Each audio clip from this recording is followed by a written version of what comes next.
Recording in progress. Okay. Did you guys get a pop-up that says recording in progress? I know how to work technology. All right. Well, people will be jumping on as we get through. I see some more popping on right here, but we may as well go ahead and get started. So thank you all of you for joining us today for our first micro seminar of the season, of our 24-25 season. I am Sean Moore, the president of A4EOE, the Alliance for Excellence in Online Education. And we have some other board members here. But I'm more excited to introduce the panelists that we have today for this roundtable discussion, again, about our turning struggles and success, strategic interventions for students. So I'm going to very briefly introduce these folks, and if they want to say anything more, they can, no pressure. A few of them have some acts they're going to put on or some juggling or something like that, so feel free to do that. So in order, as I always do, of order of who I like the best, I will start with Amy. No, this is alphabetical order, I think. I apologize. So Amy is from Baker College. She's Associate Dean of Students and also the Director of Student Affairs. So she gets paid twice because she has two jobs. She informed me of that. Or that may or may not be true. I don't say last names just for respect for people's last names. But feel free to say them. Ivana is joining us from MCC, Macomb Community College. Oh, thank you, Patrick. Loves juggling. The student success coach there. We have Lisa from Walsh College. Hi, Lisa. I'm waving to people as we go. And the academic advisor from Walsh College. And then Sarah Webb, senior director for first year success at Oakland University, which is in Michigan, not California. And so, and myself, as I said, I'm Sean Moore. I'm the director of e-learning, also at Oakland University in California. And we're going to start off this roundtable with a couple of these questions. But for the folks here, if you want, you can feel free to leave your cameras off. If you want to turn your cameras on, feel free to do so. And we can see your faces. And when you start to look like this, we can clarify something or whatever. And if you want to introduce yourself, you can introduce yourself in the chat, say where you are, maybe your role, if you're faculty or staff or something else. And to give our panelists an idea of who we have here. But I will get started here. So I told the panelists beforehand that we don't have a certain order. I'm just going to ask these questions up here. You will see the questions that we go through, like this first question right here. And any folks can answer. We have a spot at the end where we will do where audience can ask other questions that we have here. We have sort of 8 first questions here. And but if you have clarifying things as you're going through, you can put something in the chat there. And if it makes sense, we can ask some of those clarifying questions as we go through with these things. So having said all that, and again, welcome everyone. We'll start with this first question. How do you define a struggling student? And are there specific metrics or criteria used to identify them? So anyone can go there.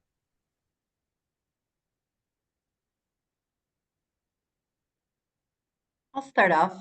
So again, my name is Ivana, success coach at Macomb Community College. Our work is centered on improving persistence, retention, and completion of students. And so we want to look at the barriers that they face, and we try to be data oriented with how we do our outreach and how we intervene when they're struggling. What we use is a technology called Civitas, which we call Macomb Success Link, that we have access to. We have access to alerts that faculty advisors may send. We see whether they are logging in or attending their courses. There's a persistence prediction, which is this algorithm that takes all these data points and gives us a general view of, is it going up or going down? We can see it on a weekly basis. We do also have things like, GPA, is it their first semester or not? Do they have financial aid? And a lot of different factors to see that if our data show that there may be gaps there, or they might need help. So we look at that data, and then we prioritize in terms of reaching out to them.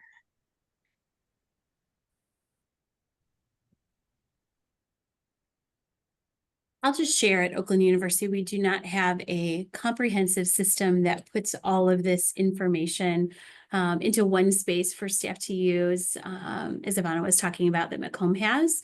So we're really spending a lot of time in first year, which is where I work, in the first year space, really looking at 2 different things: the incoming factors a student may have that could put them at risk. So similar to things that Ivana was mentioning, high school GPA, test scores, course placement, status as a first-gen student or underrepresented minority, maybe a student who's exploring majors or attends orientation really late might be some of the things that we're looking at as we're anticipating potential struggles these students could have. And then once a student begins at the university, then we're tracking things like, are they logging into our course management system, which most of our faculty are using? Have the faculty issued an alert for them? Are they dropping or withdrawing from a class? Do they have a financial hold? Are they unresponsive to outreach? Those might all be indicators that'll help us identify students that we need to pay more attention to and put to some more services.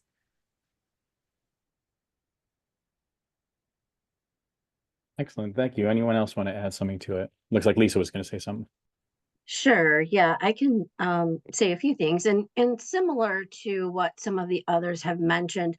But we don't have a system like Macomb does at the moment with predictive analytics, but we're hoping to develop that soon. We recently switched systems from Navigate to Salesforce.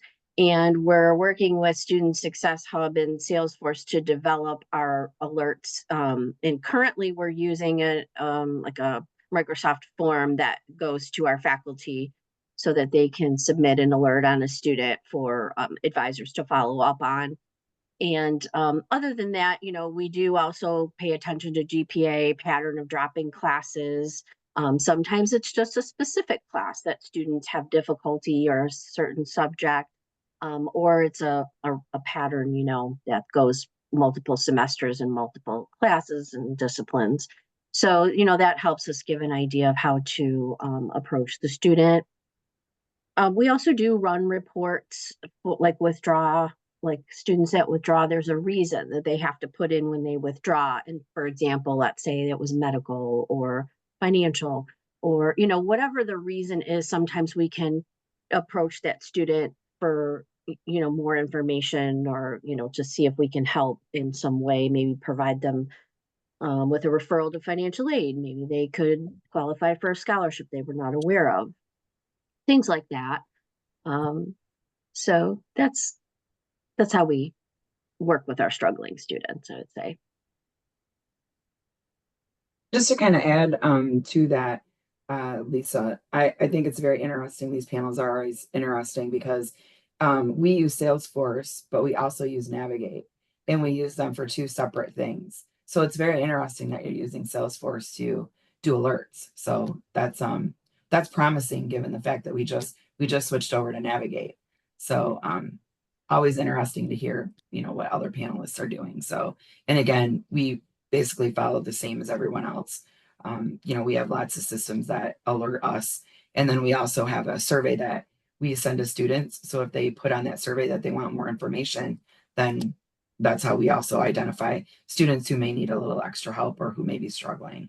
So, but it's always nice to hear how other schools are using their systems as well.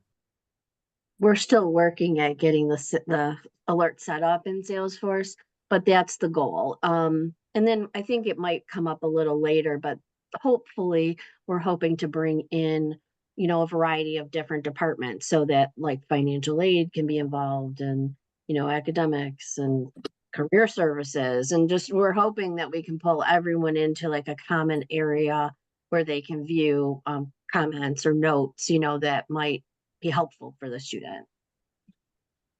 Yeah, excellent. So Amy, maybe you and Lisa can talk after this and see what they're doing differently. For sure. Excellent. All right. So let's move on to our second question. What strategies have you implemented, such as early alert systems, things like that, and how have they evolved over time?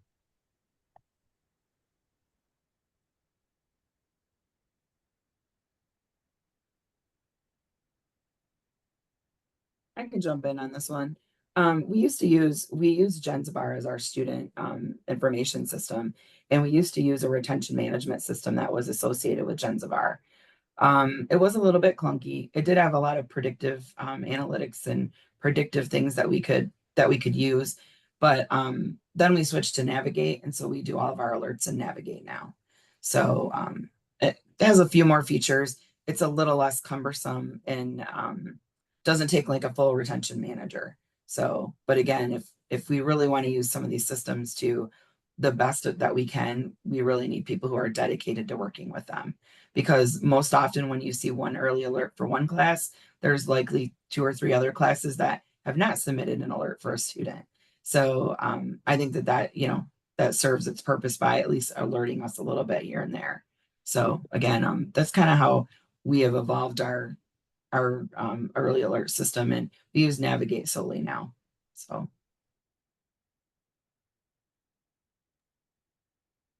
I'll share that our early alert system at Oakland has taken many forms over the years, really based on the composition of whatever early alert committee is convened to kind of organize this work.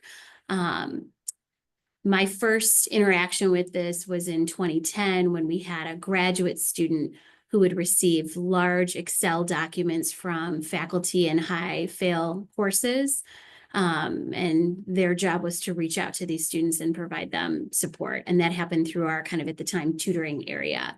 And then that morphed into a full committee that at the time we also had midterm grade process where faculty would go in halfway through a semester and indicate a midterm grade for every student. And all they had to indicate is whether the student was likely at that point to pass the course or not pass the course. And we had that for just numbers and numbers of years. And then there was a need right around 2011, 2012 to start scaling some sort of early alert. And so we morphed that system into a banner product, which is called Faculty Feedback. So that's what our system is now currently called. And again, that's taken multiple iterations over the years of length of time that's available to faculty, what options faculty have to select, how do we respond to students as they get this faculty feedback, how are advisors and support staff involved in outreach as students are identified.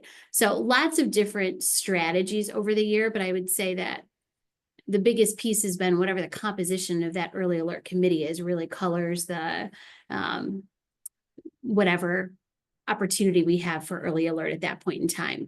We've most recently had a committee that had a lot more faculty input involved in some changes we've made over the last couple of years. And it's given a greater opportunity, I think, for us to involve faculty, not only from a participation standpoint, from a responsibility standpoint to support our students, but also an opportunity to educate them about early alert and the opportunities there. And our e-learning team that Sean heads up has been really instrumental in helping with that education piece, along with our Center for Teaching and Excellence in Learning. So lots of different iterations over the years, for sure. To kind of jump on the faculty aspect, at Macomb, so we use Civitas, which we call Macomb Success Link or MSL. Faculty can put in academic alerts, as we call them. It's a newer system, so at this point we only have about 20% of faculty engagement, and we would want more. But for the alerts that are placed out, counselors and advisors respond to them. And in my role as a success coach, what we have is caseloads of students that are assigned to us, and you can see if a student that is in your caseload or assigned to you, if they have an alert. So we can pinpoint, okay, who are our students? And the ease of use in the alerts is that the faculty can pre-select, okay, what might be the struggle? What might they recommend? They can put in a customized note or not, but for many of them, it seems like they go in there, which still is a good red flag for us to respond and reach out to the student. It's evolved over time with more usage and more people being able to respond, but we would want more usage of it. And other than the alert systems, the system we have is sort of a dashboard. So it shows us who has been reached out to and who hasn't. So we can time sort of our outreach campaigns of when to reach out to students. And we also know maybe they prefer a phone call over maybe a text or a call, but that continuous engagement is also really important. We don't want to only speak with struggling students when there is an alert. We want to do check-ins as well.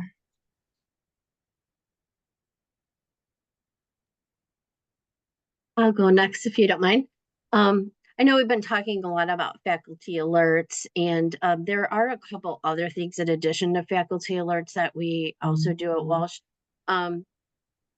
We use Moodle for our online learning tool, and we have an alert for students that have not logged in to their class in Moodle. So we get a list of students after, I think it's within the first week, and we reach out to them and let them know, we see you're not logged in. If you're still considering, you know, uh, attending this class, you would need to log in by the end of the first week. We try to encourage them to log in as soon as possible. A lot of times we do get people that, oh, I didn't realize I was registered, or, they still have time to drop for 100% refund within our first week of class. In the second week of class, they can still drop for 50%. And then after that, it's a withdrawal period. So if we do find that we're not able to get in contact with the student and they have not logged into their classes in Moodle, they will be dropped by the end of the second week of the semester, because that's when the drop period ends. So, that's one thing that we do as far as, intervening. And then in addition to faculty alerts, we do the early alerts for, the first few weeks of class, and then a mid-semester alert. And that is also a manual input, like they do at Macomb as well. So it's not something that generates automatically based on grades. It does have to be automatic, manually input by the instructor. And then there's one other thing that we do for returning students typically, that I'm really curious if anyone else does. We have something we call a clean slate policy, and that is typically for students. It's a one-time option that the student has to declare a clean slate, and they meet with their academic advisor. We review classes that we could exclude from their GPA, but the classes need to be in a program like let's say they failed accounting, and they're switching from the accounting degree to a management degree. As long as that particular class is not required in the new degree, we can kind of clean slate the GPA for that class. We pull out the honor points and hours attempted just for those particular classes that are approved for clean slate. The grade in the class it stays on their transcript, but it's no longer impacting their GPA. So I wasn't sure if anyone else did something like that. I did some research and found that Mott had something similar, but I don't know if anyone else has something like that. And it used to be for students that sat out for a year and then they come back. And it is now for grad and undergrad students, whereas it in the past, it was only for our graduate students. Does anyone else have any options like that? I'm not aware of any at Macomb in terms of GPAs being adjusted like that. Macomb used to a long time ago, very long time ago, but I don't think I've heard I'm of sure many anything. students wish it were there. Yeah, it was like they Z it out or something. It was really interesting, the old transcripts, but okay, thank How you. about other folks here? Clean slate stuff? I think I saw Sarah shaking her head no. We have talked about it at our undergraduate curriculum committee multiple times. I think there's even like a sample policy drafted, but it hasn't yet made it to the point where it's a priority for governance. It has really helped, that allows students to return, and they're just because their GPA is so dug down and they can't dig themselves back out of it.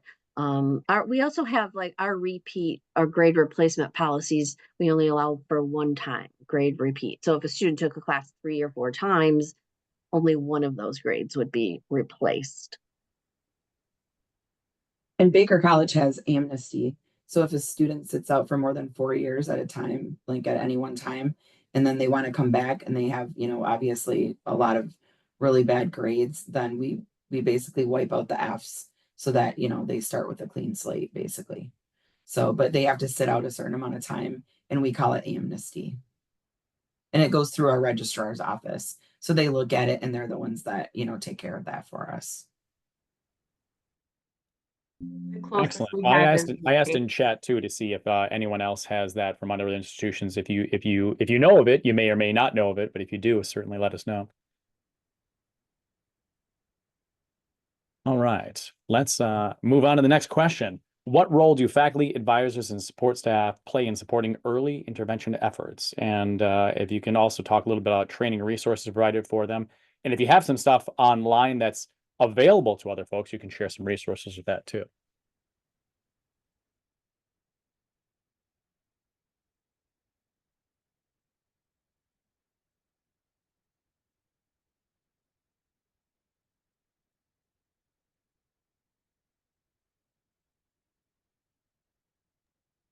I'll just start by saying, we all know that when we support students, particularly when we're trying to retain them and help them persist, it really is a campus-wide effort. There's a role and responsibility of each of these different areas that are listed here. But I do think overall on our campus, especially when it comes to early alert processes, a lot of the work falls on our academic advisors and select student support staff in our Center for Multicultural Initiatives, as an example.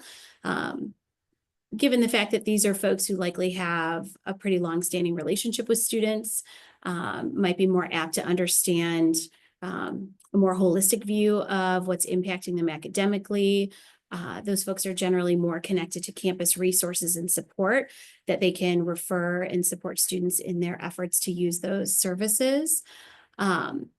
But I do think we've put more emphasis in the last couple of years on our faculty being a real player in this process, particularly early on in the semester. It's real difficult to just raise a flag and have someone else reach out if really where the work or conversation needs to happen is between the student and the faculty member. So we've really put a lot of emphasis on helping faculty to understand strategies they could use in their classrooms to support an early acknowledgement of who might be struggling, a better understanding of the student demographic that's in their course, and then what resources are available to the students and the faculty in terms of their success. So I think it's definitely a shared experience. We're starting to see it lean a little bit more to our faculty, but in general on our campus, someone raises a flag and it's our support staff and advisors that are really key people in that intervention.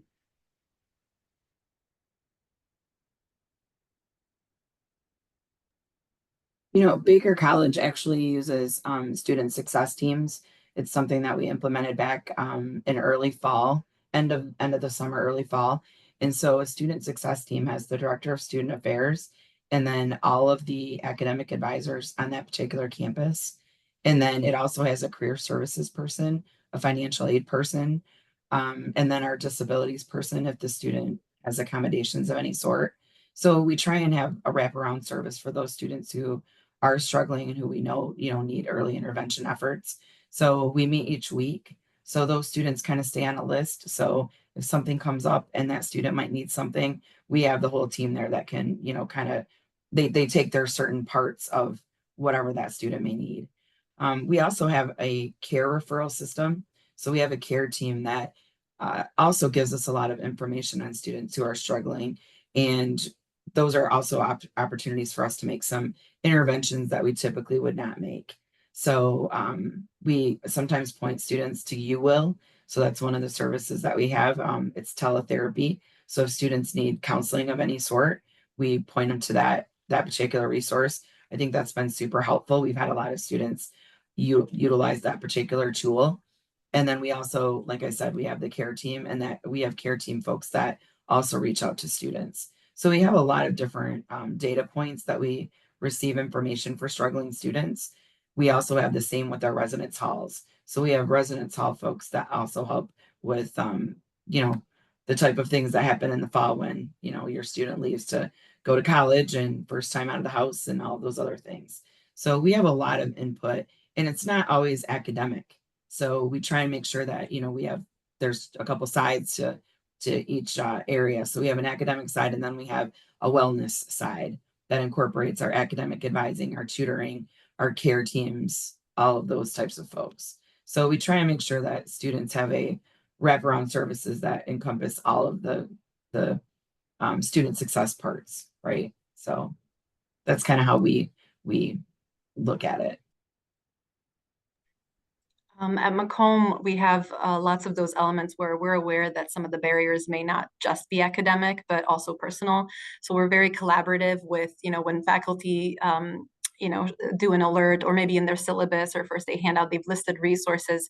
But when we see an alert and we do outreach, whether it's an advisor who does it or success coach, we try to take a holistic approach and really normalize help seeking and mention, is there something going on, that's not just academic? Sometimes the referral can be to tutoring or to a counselor. But sometimes, as you said, we also have we just implemented at Macomb in the last year, free mental health and wellness. Over 400 students have signed up, which shows that there was that huge need for it. We have something called SOS, Student Options for Success.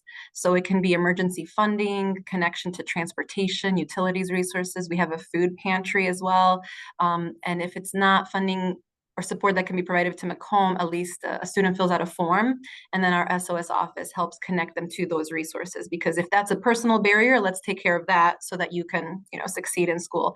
And a lot of that times, we as success coaches, we have to build those relationships with students. Not all of them are going to open up and share those personal things going on. So we try to, again, normalize the help seeking and mention that they're not alone and other students do it. And then say that, hey, tutoring isn't just if you're quote unquote dumb or failing. A and B students use tutoring to maintain those grades. We have to kind of challenge different myths or expectations that they have of college to incentivize them using the resources that we refer them to. I like your name of your SOS office. That's cool.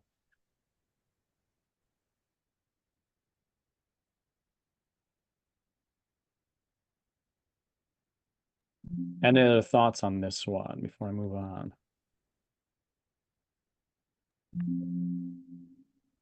And thank you, Amy, for sharing. Amy shared something in the chat there too for resource wise. All right, let's move on to the next one here. So how do you measure the success of your intervention strategies? We talked much about these strategies, how we identify some of the students. How do we know if these are working, and what metrics or outcomes are the most indicative of what we think is a positive change?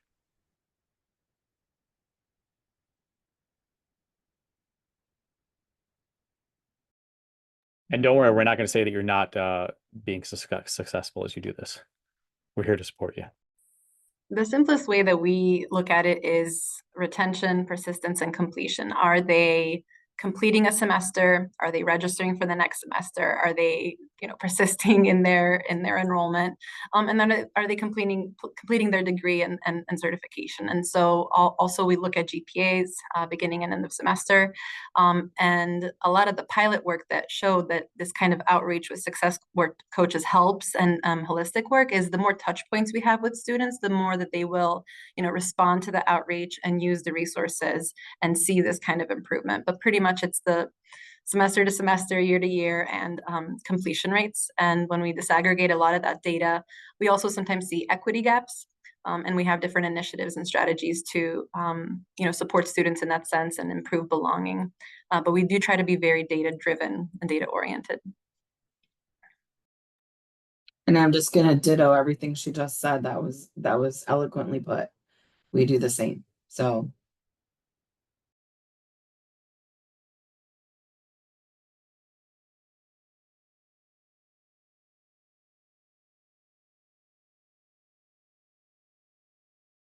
I'm seeing some nods from some of the other panelists, similar things.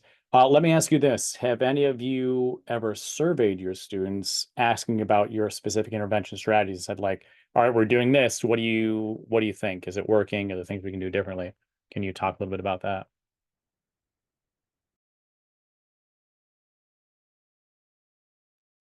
I'll jump in because we were grant funded early on, or a lot of the success coach work still is. So we have to, sing for our very data oriented, but just as quantitative data is important, qualitative is as well. We do an end of semester survey with like Likert scale and open-ended questions about how much they've used their support, what did they think, any suggestions for improvement.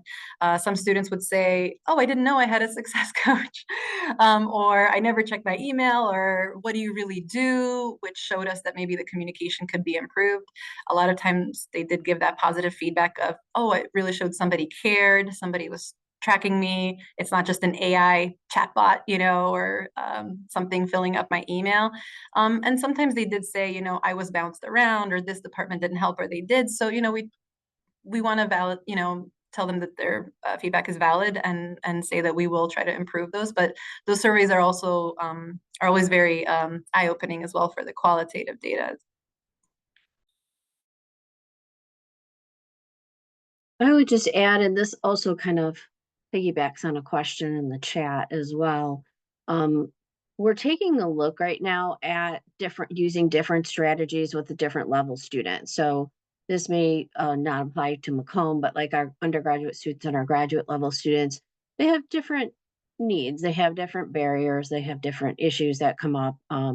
So I would say that actually, we tend to see struggling with GPA more at the graduate level.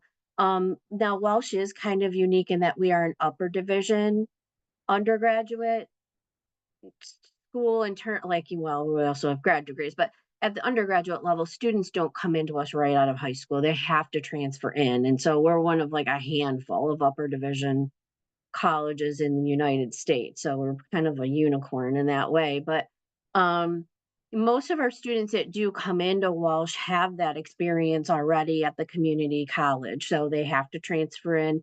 They're not completely green. Our enrollment requirements are a little lower than they were previously. So we are seeing a little bit more of undergraduate students struggling. But we are looking at different ways to approach undergraduate students versus graduate students, understanding that graduate students are typically, on a professional part of their life where they've worked a few years already and they have families. And so they tend to have some different needs in that way that we address.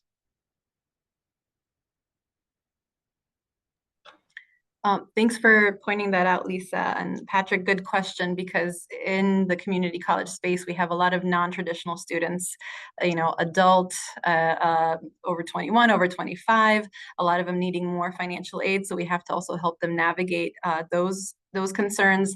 A lot of them who have not been in school, either their first time in college, or it's been, a lot of times I hear it's been 10 years, 20 years. They feel insecure being a 30-something-year-old parent, for example, in a classroom with these. So adult learners have different, needs and types of, engagement required to help them feel like they belong. And we recognize that. We try to have student life and leadership and connections to scholarships that specifically are for, like, for example, single parent or single head of household. So we have to be aware of those different resources for those different kinds of groups, and aware of how they're coming in academically. But again, it's very multifaceted, and until you get to know the student, you don't know how you can, intervene or what resources you can connect them with.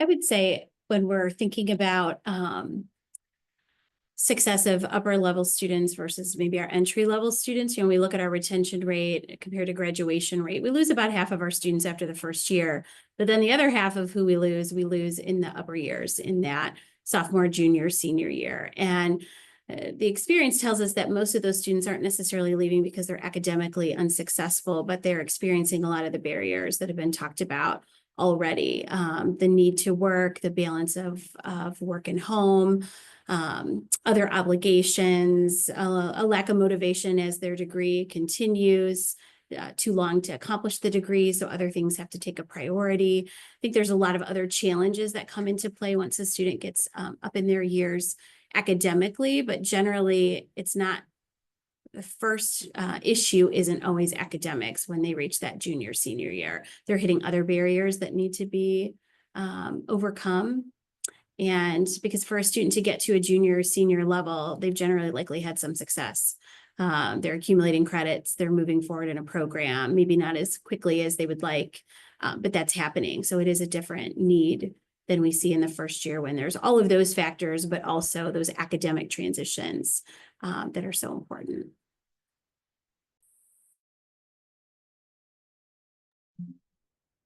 Excellent, good information. Thank you all. Let's move on to our next question. Are there any technological tools or platforms that have significantly improved your ability to support struggling students? So I know some of you have already started to talk about some of your platforms that you have and you're using, but maybe you can talk a little bit more about those specifically or ways that you think they really help.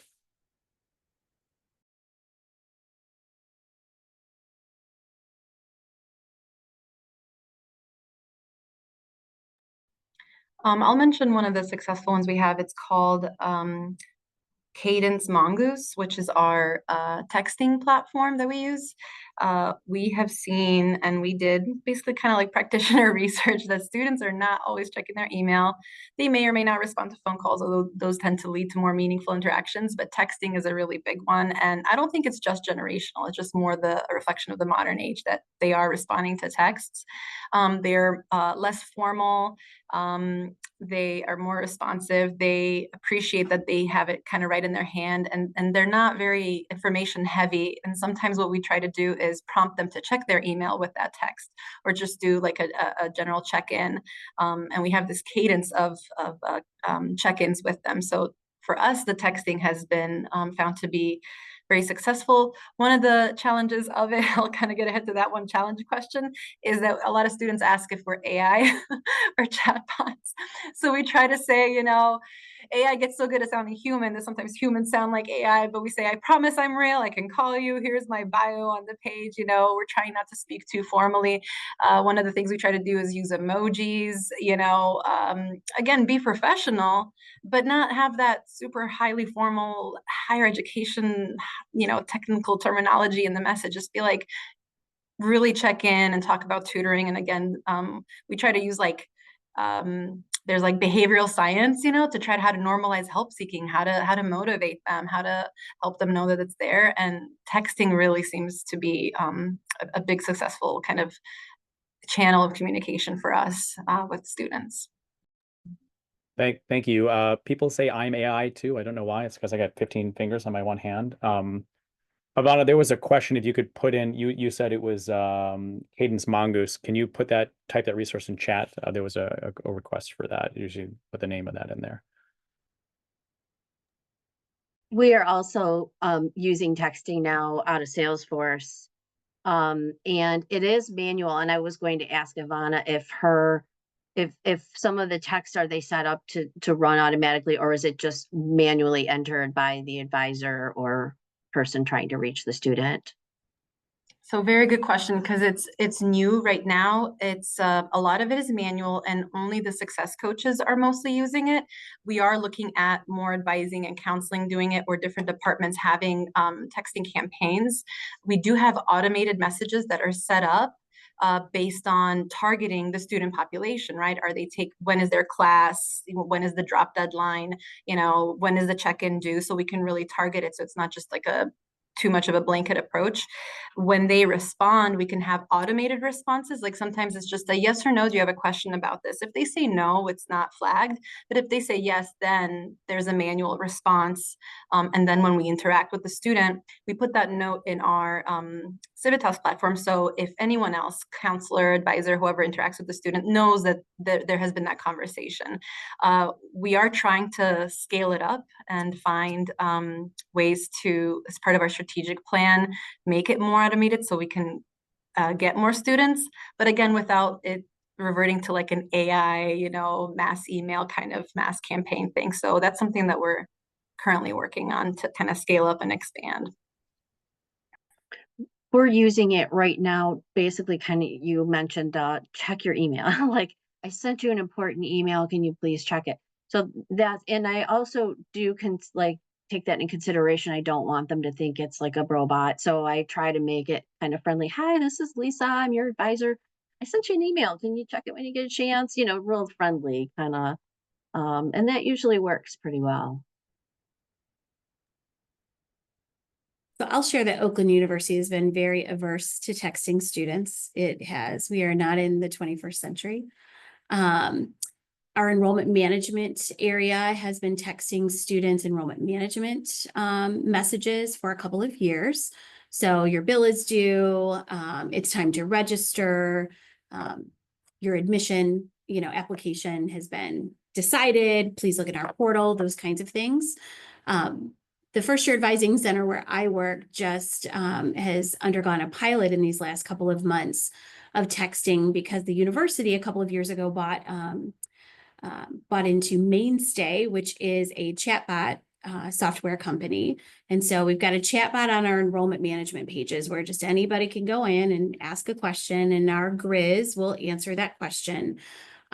Mainstay as a company also has texting capabilities. And so we were able to do a pilot that now is being extended to the next couple of years. And the cool part is it blends a little bit of what our other texting platform has, which is a one-way, you send a message to the student, they respond back, and somebody's got to be there to receive it and answer it.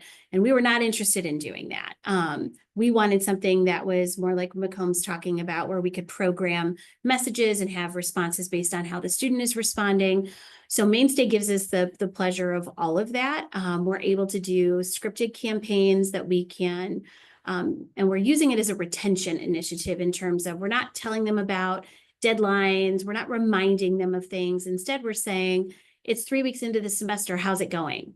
1, awesome. 2, not sure. 3, horrible. And then depending on what they answer, then we're able to put some program messages, and on the back end, be able to see who the students are that are saying 1, 2, 3, elevating answers. But then when a student asks something that is not programmed in our script, it relies on the chatbot technology to answer those questions. And we've got 1,600 questions and answers built in our chatbot community. So if the student's like, hey, but I have a question about my bill, it's going to be able to answer that, even though that wasn't a part of the outreach script that we had. So it's a little bit of the best of both worlds. It's been really great to see how students are responding to a platform we've never done before outside of just regular reminders. Our outreach right now is about 46% interaction with it out of our freshman class, which is pretty darn good for a first round pilot program. So it's just one other option or advantage to using something like that. I just put the mainstay.com. I'm hoping this is the URL. Looks like that's the correct one for it. Thank you.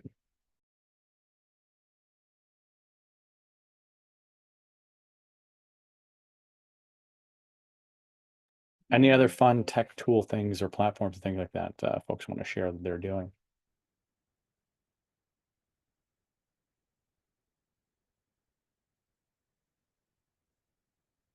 All right, we'll have time to circle back to that too if we need to.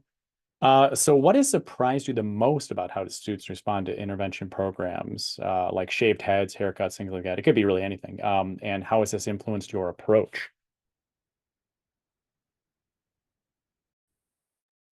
I would say that we realized we had to revise some of the wording in our outreach because we found that it was surprising to us that some students were really offended. Like even with faculty alerts, it's almost like they feel like they're being tattled on. Like you're tattling to my advisor, the professor's tattling to my advisor about how I'm doing. But aside from that, like when we're writing the emails about, let's say you're on academic standing, how can we help you? We have to be very careful. So we've kind of been real delicate about making the wording very caring and trying to remove any punitive feeling from it. And that has helped quite a bit.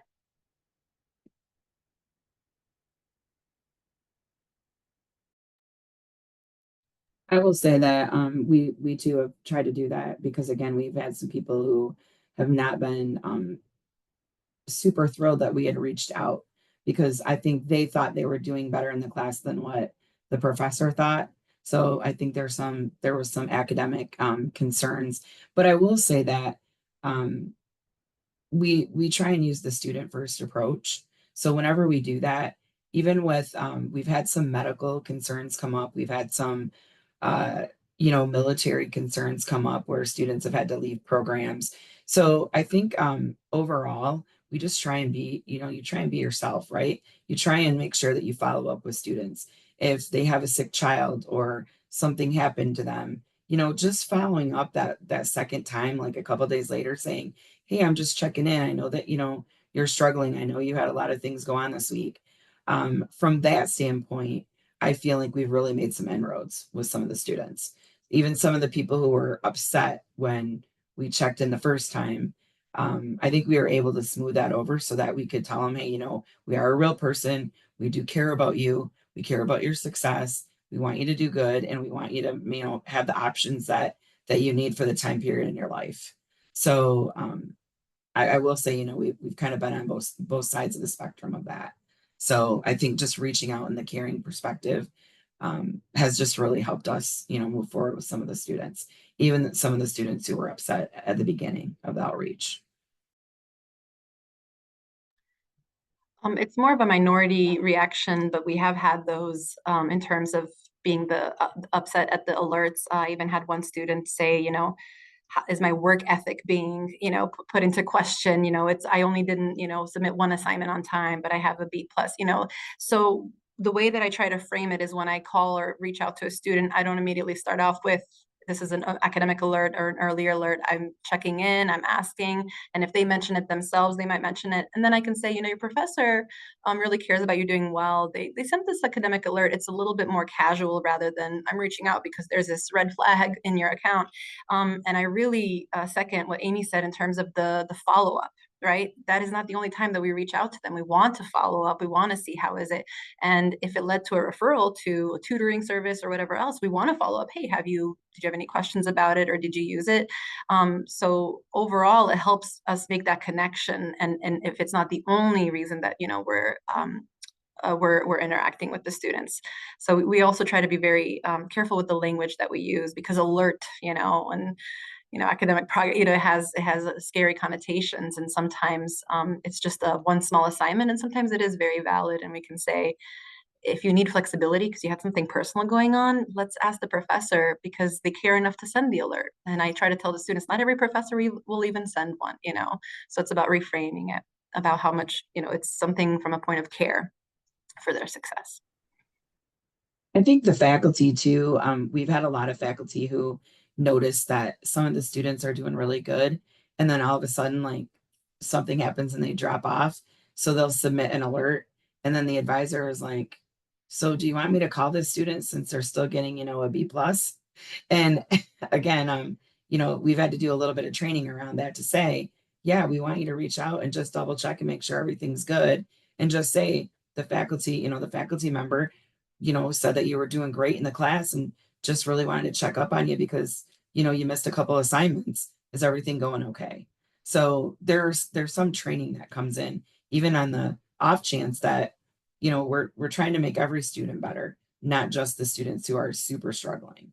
So and we want the faculty to be in their classes and know that that's happening in their class. So I always give them kudos to say, hey, I'm really happy that you turned that in because, you know, now we can help the student. And again, it's just it's a matter of training in some aspects.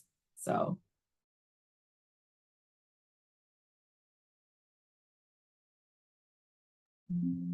excellent. All right. We talked a little bit about this, but what are some of the challenges you've encountered in implementing and maintaining these systems? And if you have any great solutions for addressing these challenges that you can share with folks?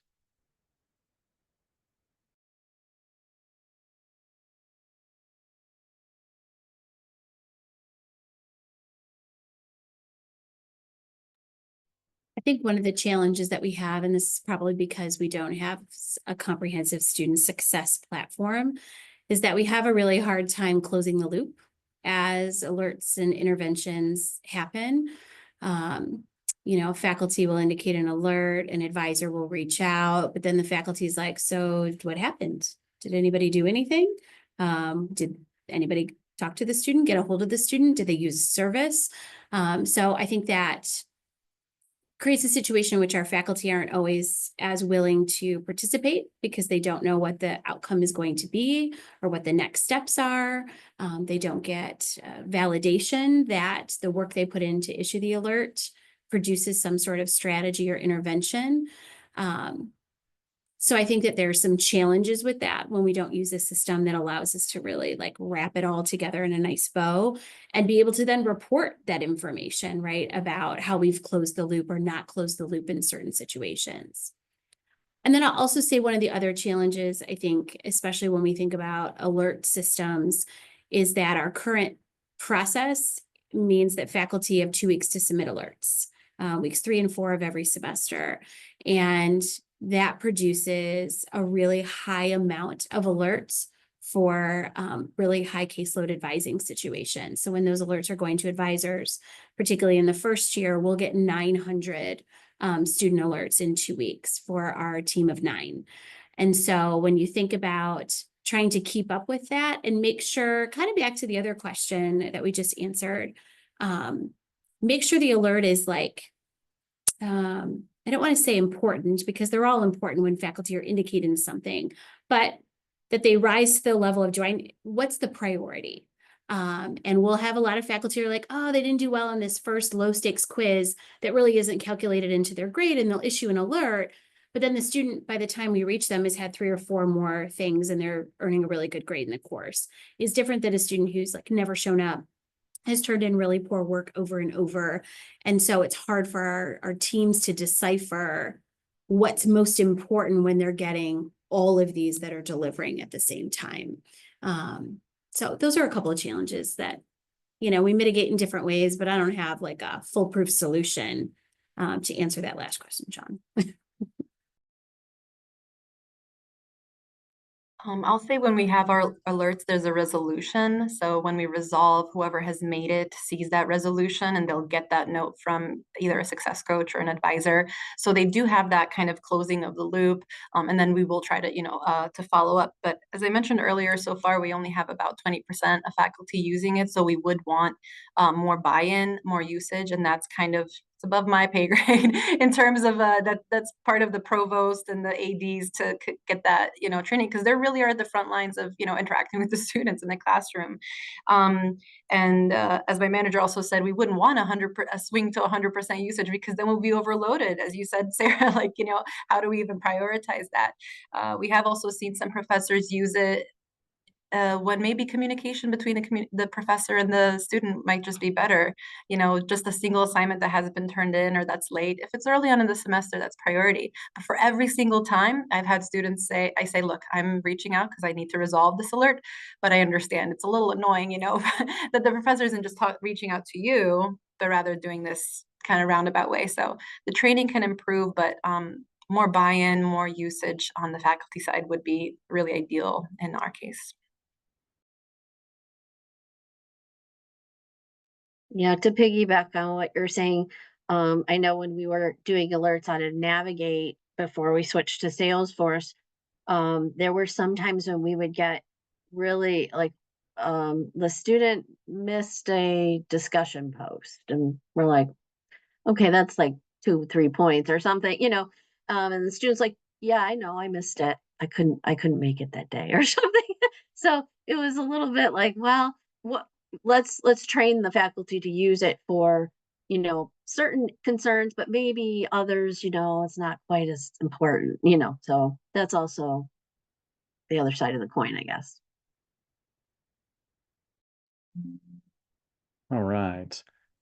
This is our last, we're getting near the end of our time. This is our last scheduled question, and hopefully I'll have a few minutes here for other questions. What future developments or improvements do you foresee in the field of student intervention and support?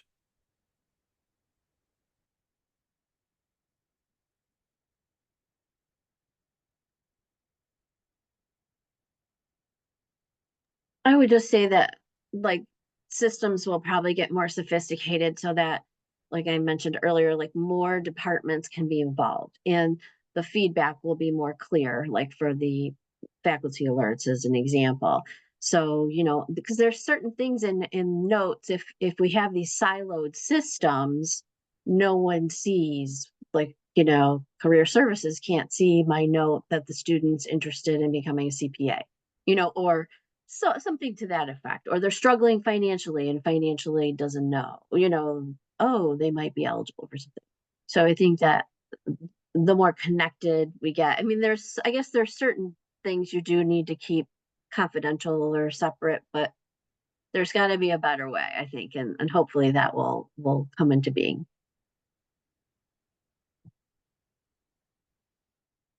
I'll say that what Macomb is doing is based off a playbook from consulting from the National Institute of Student Success that's based in Georgia State University. They closed incredible equity gaps that they had and persistence and retention gaps.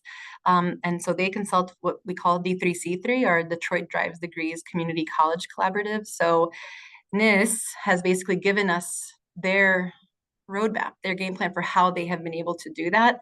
And a lot of it is about the just-in-time campaigns that are targeted, and you have to have enough of a staff and support to do it in order to be scaled up. So I currently have a caseload of 1,000 students, which is not workable. Only about 350 or 400 per semester with me interact in any kind of meaningful way. And that's not despite any lack of outreach to them. And NIS themselves have said that the magic number hovers around 200 to 300. So what we are doing as our strategic plan at Macomb is trying to have it be more collaborative, as you've said, instead of these siloed systems, having counselors, advisors, and success coaches have a caseload of students, and how do they need to be helped individually, have it be more manageable, and use the data we have, use the technology we have. And right now we're like in this work groups and trying to see how that can work, because we see the theory of how it works, and now it's about how do we, make that organizational or structural change to implement what we know should work. So, and there's a lot of moving pieces with that, a lot of buy-in that has to happen, but that's kind of what we're working on to improve it. I saw some mention of AI in the chat there. I'm sure AI is going to be a lot of this there.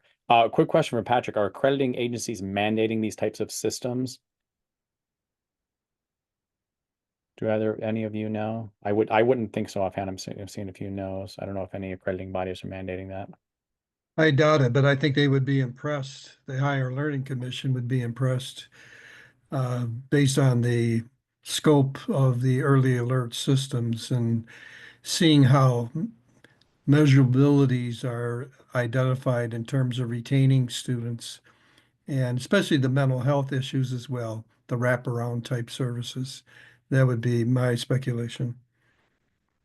What's the percentage of students that identify struggling with technology as part of their early alert response? And how do organizations handle that? How do they forward that concern to an appropriate person who has the ability to help them?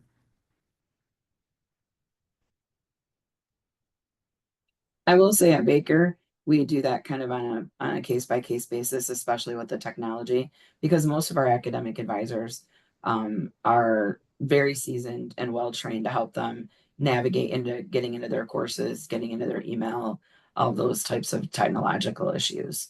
So, and we also have a help desk, and so they have the opportunity to go to the help desk. And then our learning management system, we use Canvas.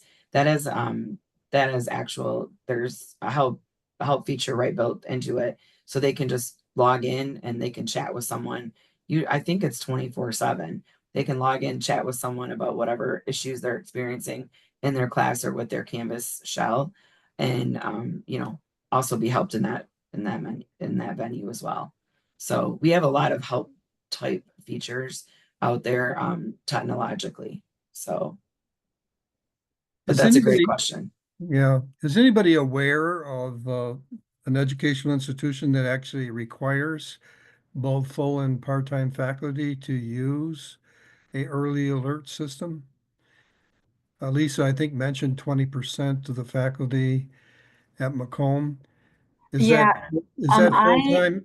I have heard, I'll have to find it, and maybe I can share it and it can be shared later. I'll have to find it from a training we had from a college that uses a system called Starfish, and they have a policy of mandating that every faculty member use it, and so their student engagement is really, really high.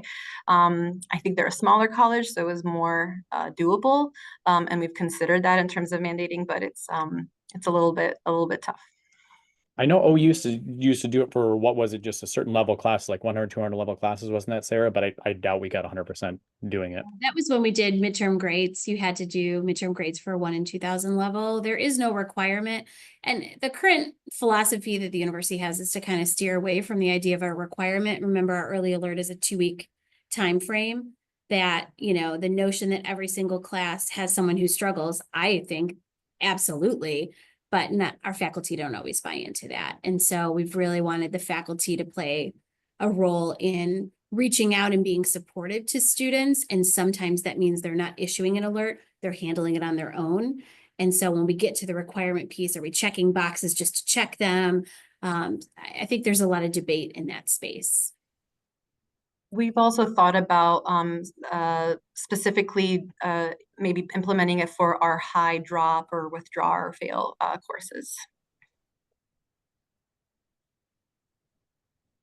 Well, I appreciate all this. We're a minute over our time. So I do appreciate this. I'll respect your all time, and we'll end it here. But I want to do a special thanks for our panelists, Amy, Ivana, Lisa, Sarah. Thank you so much for this. We really appreciate it. A lot of good information shared here. And maybe some of you will be talking to each other as we move forward with this and finding out what we're doing with that. I will say here at the end that we're going to be having another micro seminar. We're finalizing the topic of that in February. And we have our annual symposium happening April 4th of 2025. So you can save the date for that. We'll be sending information out for that soon. But again, thank you so much for attending. Thank you to our panelists, and have a good rest of the weekend, everyone. John, the symposium will be held at Oakland Community College's Yes, thank you. Auburn Hills campus, Thank you. April 4th. Thank you for All right, see you, everyone. hosting and moderating. I'm Well- learning a lot too. This is good. All of this Yes. Lots of best good practice sharing. Very, Well- very appreciative. Well, Thank well you all. done. Well done.